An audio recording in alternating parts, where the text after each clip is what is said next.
ou alors des dégâts collatéraux. Par exemple, une bombe qui tombe sur un village burundais ou une bombe venue du Burundi qui tombe sur un village congolais. Mwabio Kwatazi Kibembe Yoni Mwaramutse Olebile. Ok, byangene. Kubata igituma ndi kuvuga ku Kibembe aho kujya mu Uvira hari situation iri tendu. Situation aho bamwe bavuga Uvira va tomber, Uvira est tombé, Uvira est encerclé. Bo ariko mbonye bano bakongole ndavuga reka numvirize analyse iva mu Kongo. Bo mpere kuvyo mu Barundi hari nuvuga fiyazi hari ntuzeye babona situation zero camp barimwo hariho abari kuri camp yuko Uvira yofatwa na M23 AFC je ne sais pas n'abandi babona ko Uvira ifashwe c'est la fin du monde pour le Burundi bakavuga bati Uvira ifashwe n'u Burundi bwo hava butegwa ibintu nk'ivyo canke kubona Burundi bwaba impliqué muri guerre ya yo muri Congo ko nabwo nyine cyabona ko ari de facto enemy ya M23 abandi nabo de l'autre côté bakavuga ngo turizeye ko Uvira ne yaramo kifatwa canke M23 ikahafata bazoca badufasha natwe kuja gufata Burundi. Très strange sort of thinking kubera sepa reka naho biri uko numvirize no idea y'abakongomani twumva ko bavyumvira ivuye mu kuri YouTube channel yitwa Kivu Morning Post iri mu Gifaransa niyo hagira ico kombe ndashobora gusigura ivyo nanje ntahura reka twumve. On risque de vivre la situation de la province du Nord Kivu, surtout la ville de Goma, où l'on parlait. On a alerté même sur ces plateaux de Kivu Morning Post que Goma était déjà encerclé et il n'y avait que les lacs. Voilà. Tuvyo ariko kuvuga nuko Uvira iri encerclé no kuvuga irakikujwe. It's bakuvuga ngo ko situation imeze nk'iko yari Goma. Jawe Kongo nubwo navuze iyo bibembe nivyo ngiye numva ndiko ndarengana nta sindaje muri Kongo sinzi ukuntu ameze mwe ko kuri Goma hariho Ikivu Iraq neza ko Iraq Kivu none nubu ngo iri encerclé hasigaye kumburera Tanganyika naza ko byo ko barivuga ko hariho similarité hagati ya Goma na Uvira. À Uvira, ça risque d'être la même chose parce qu'il y a aussi le lac Tanganyika au sud. Vous allez vers le territoire de Fizi. De là, quittant Fizi jusqu'à Uvira, là, il n'y a pas de menace de l'F-123. Mais si vous allez vers le haut plateau des Minembwe, du Tombwe, il y a une grande menace. Si vous rentrez sur le territoire de Walungu en allant vers la ville de Bukavu, il y a aussi une grande menace dans la plaine de la Ruzizi. C'est-à-dire que la voie de sortie risque d'être le lac Tanganyika et la frontière de Kavingira. Donc, muri make kuvuga ko Uvira buri encerclé hasigaye ahantu bita ni Kavingira n'ikiyaga Tanganyika ko ariho honyine umuntu ashobora gusohokera no kuvuga peut-être umwansi atari. Et nous ne le disons pas pour faire l'apologie de la guerre, mais nous le disons pour aussi que l'opinion comprenne l'ampleur de la question. Parce qu'aujourd'hui, les FARDC, les armées qui coalisent pour faire face à l'Est comme leur ennemi, se retournent les armes. Elles deviennent des forces ennemies. Cela peut profiter à leur adversaire ou à leur ennemi. Et quand la... Donc, apparemment, muri Bukavu nazishobora kuvuga cyareje ko nuko muri Bukavu apparemment navyo nzi cyane nakurikirana hoba harabaye reka rete mishamirano nkweje yotemo kinyarwanda kumbura ishobora kuba idasigura ingwano necessairement ishobora kuba ari gukozanya ko hagati ya Wazalendo sinzi abazalendo neza ko ari milisi zigizwe n'abantu nyene b'ababembe n'abafurera n'abandi ngo na FARDC donc abasirikare ba leta ya Kongo avuga ati ivyo ko ariko bayikora vyoca bituma umwansi bamuha inguvu. Make sense. La menace commence à approcher la frontière du Burundi. Est-ce qu'on peut dire que le Burundi, à un moment, sera obligé de se retirer de ces combats dans la plaine pour aller protéger son pays? Évidemment. Ok, iki nico nashaka kugaruka gushika ko en fait abakuvuga ati ko tubona ko intambara iteragereza frontière y'u Burundi hazogegeye abarundi bave muri Kongo ahubwo begere mu Burundi kugira ngo baprotege bakingire imbibe z'u Burundi aho kuba muri Kongo. Si la menace de mardi, mercredi arrivait jusqu'à la partie burundaise, l'armée burundaise allait réagir immédiatement. L'épineuse question ici, c'est la gestion de la ville. On ne doit pas laisser la gestion de la ville à 10 généraux de Wazalendo. Il y a des factions au sein de la ville. On devait laisser la sécurité de la ville, de la population à la police pour que toutes ces forces-là armées se concentrent sur le front et les entrées de la ville. Bo apparemment muri Uvira bakora akajagari, hari amafaction y'abazarendo, ntahoze ko n'abazarendo bakorana, hashobora kuba aba general mu Zarendo hajya uwundi muri quartier yariya, ntahoze FARDC hiri, ntahoze Burundi aho uri, bavuga ngo hayoza FDLR. Ico gisagara nibaza ko kiri très militarisé. I don't know, I wouldn't sinokwifuza kuba mu Uvira à cet instant, neza ko abasirikare bakirimo barenze en fait. Bo were kuvuga ati bagomba kugisohoka ege abasirikare bose bagasigayo abapolisi kugira abapolisi normalement ni bashinzwe umutekano wo mu ntwaro wo hagati mu gihugu cya mu gisagara banashaka, hanyuma abasirikare bakaja kugwanira ku mbibe z'ikisagara. Sindi mu militaire. Je pense que la prévention n'est pas au niveau de Wazalendo ou au niveau de Twirwaneho qui aussi Twirwaneho ko ari twigwaneho. Nanjye nategeye kuvyumviza inshuro zine zitanu bwa numva cyashaka kuvuga ngo nibaza ko ya groupe y'abanyamurenge bita Twirwaneho réclame se protéger. La prévention c'est au niveau des décideurs. Toute la base arrière des FARDC au Sud Kivu, toute la base arrière de Wazalendo au Sud Kivu, c'est à Uvira. Si le combat approche cette ville, on risque d'assister à un carnage plus grand que celui qu'on a vécu à Goma. Donc c'est kubera ko bafite abazarendo, kubera ko batobaintegra mu gisirikare ca FARDC bakabasirikare bo muri Congo, kuko ibintu by'amamilisi amfite kubera bo batabafise alliance, nuva ko batarahiye gisirikare je naza ko badakora neza nkuko abasirikare bokora. I don't know, it doesn't make sense ibintu byo muri region y'iwacu. Bon, aux décideurs de se dire nous devons reculer comme c'était décidé dans l'accord de principe, même de 10 km et plus pour protéger la population et être strict à ce sujet, que les commandants des opérations de ce côté et de l'autre côté soient stricts et qu'on arrête les hostilités autour de cette ville parce que c'est un danger, parce que le Burundi est à côté.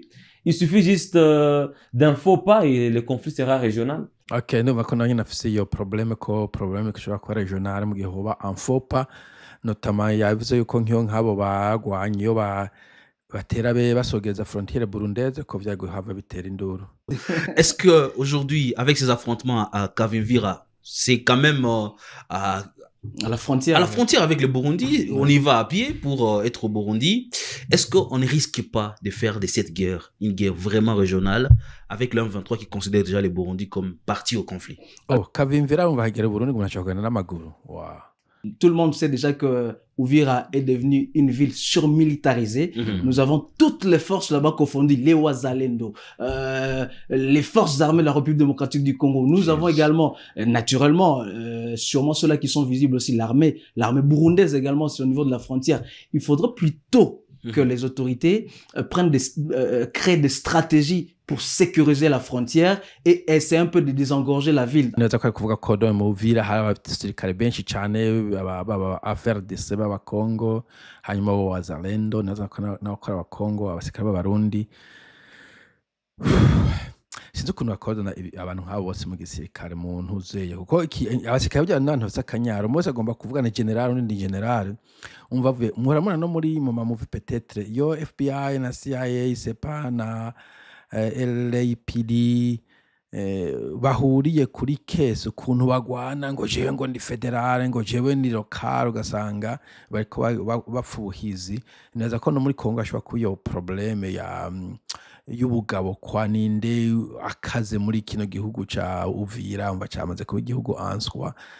Congo nayo niyaza ko igisirikare cyaho kitari coordonné très bien, ko nico agomba kuba gufata cette décision en main mugabo. Bon.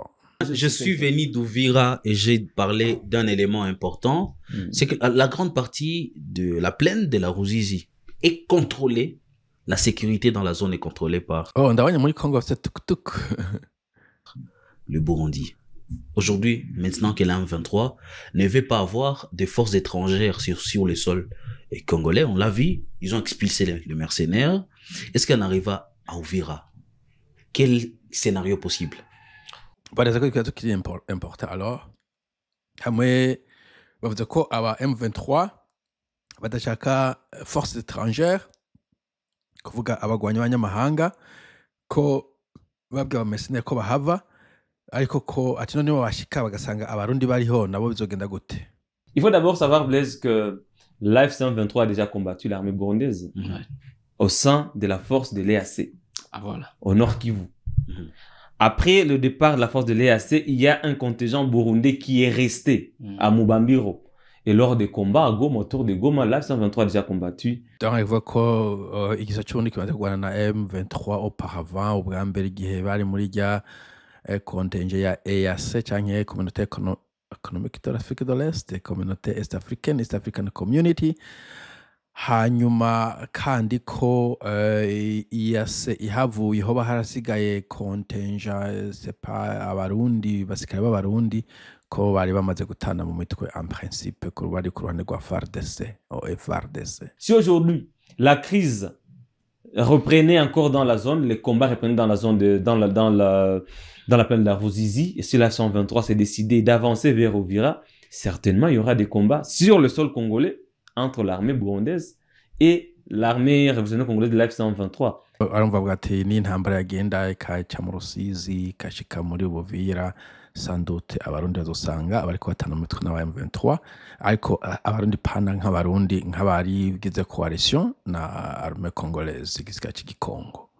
Parce que il faut voir même la communication de l'F-123. Est-ce que ces affrontements... L'F-123 parle de forces coalisées. Est-ce qu'il y a un risque que ces affrontements aillent jusqu'au Burundi? Ok, on va dire kibazo to abantu baguma bibaza birashoboka ko izo ntambara zishobora kugenda zigashika mu Burundi. Reka twumve uyu musesanguzi w'umukongomani ko kivuga.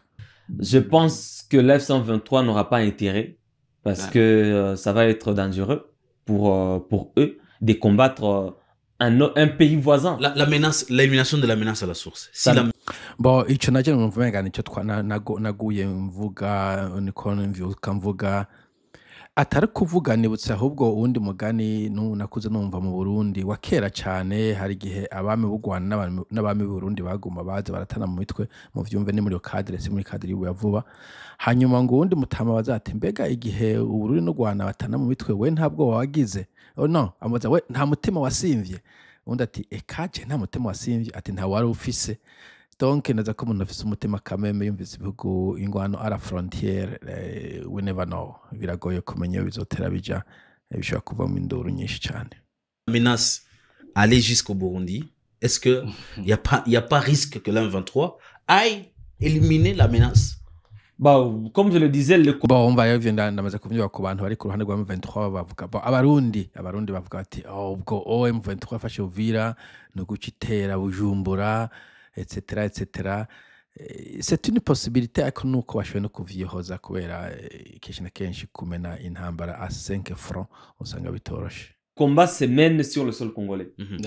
Si la F-123 traversait la frontière pour aller attaquer l'armée burundaise, ça sera autre chose. Mais si le combat se mène sur le sol congolais, la F-123 considérera ce contingent burundais comme faisant partie de la coalition.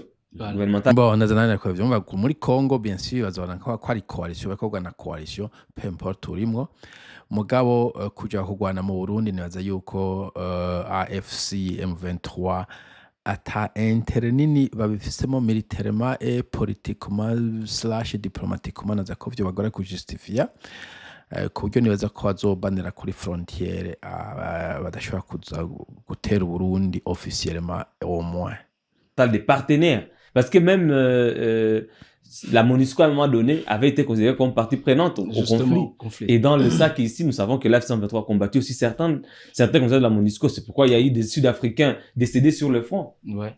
Mais cela a été considéré comme une riposte à la force gouvernementale. Sinon, les règlements ou le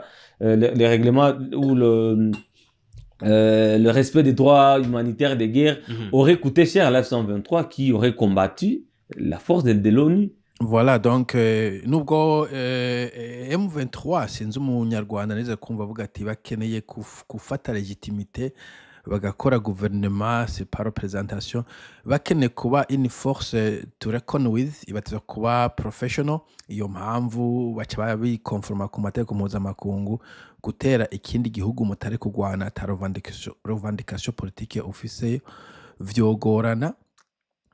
Ico gihe nico kiba ari nayo mpamvu naza neza ko kameme batobikora nkuko navuze militairement, politiquement, it doesn't make sense.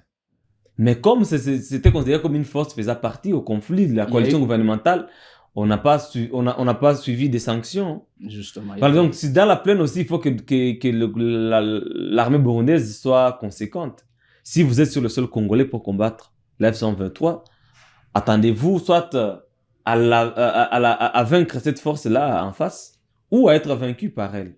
Et si vous êtes vaincu, donc vous serez repoussé loin des frontières congolaises. Ouais. Parce que si la F-123 aujourd'hui contrôlait une zone frontalière avec le Burundi, cette force-là, la F-123 ne va pas traverser. Elle va rester sur le sol congolais. Donc, moi, je pense... Voilà, donc, avuga yuko M23 niyo yashobora gukontrola igice cyo muri Congo gipakanye n'u Burundi, ko bazogerageza gusekuriza ako gace ko muri Congo sans toutefois abatiriwe baratraversa baraza mu gutera intambara mu Burundi. I think I agree neza ko uyu muntu tubona ko izi ni analyse by the way kazoza ni manikazi kandi benshi twizera yuko iyo mibonano y'Doha Washington hehe hazogira ikizova mu ntiyigwe haraba intambara zikomeye meme à la frontière. Que les risques qui est cette guerre sous-régionale sont minimes, mais si en tout cas ça persiste, on peut avoir des aléas de part et d'autre, des aléas sur le sol congolais et des aléas sur le sol Burundi. Donc akavuga ati bon intambara icyo generalize muri region urumva ni minime, navuze ngo ni zero, c'est minime, ni ntoyi, ariko aléa neza ko ari ibintu ko hashobora kuba pas perdu, ndabikoresha cya Gifaransa abantu bakoresha ko hashobora kuba insase ziyadukiza hirya no hino kuri frontière hari intambara bien sûr kuko urumva urusaso ntirumenya frontière ahigarukira. Ou alors des dégâts collatéraux. Par exemple, une bombe qui tombe sur un village burundais. Voilà. Ou une bombe venue du Burundi qui tombe sur un village congolais. C'est des dégâts collatéraux comme ça, des aléas. C'est vraiment possible. Sans oublier aussi que le Burundi est accusé de faire des assauts sur des villages congolais. Donc, pour vous dire que si le Turano, par exemple, lancer aussi une bombe sur un village burundais, ça sera comme un acte de réciprocité. Justement, dans déjà c'est la déclaration de la guerre. C'est ça les risques. Ok, kirondo kikavuze il paraît que donc ngo turwane twirwaneho bagiriza abarundi ko batera ama village yabo ko nabo bishobora gushika bagakubita bombe mu Burundi nko kwihora. Peut-être. Mais une solution qui a été proposée par l'Afrique du Sud et Kinshasa qui claque la porte. Kinshasa ne va pas envoyer. Bon, nibaza ko bagiye ku yindi sujet umujournaliste agoma moving ibibazo ariko nashaka gusa iyo fia yo mu Burundi yaza ko kameme ifia ntiyobura ufise umutima ntubara gusimba ariko ndaza kwitazoba ingwano generalize peu importe le résultat de Doha canke ibivuye muri Washington canke ibizova muri Uvira. Voilà, sawa mugira umunsi mwiza. What do you think guys? Sawa rero mugira umunsi mwiza byengene manga mwakole manga. Bye.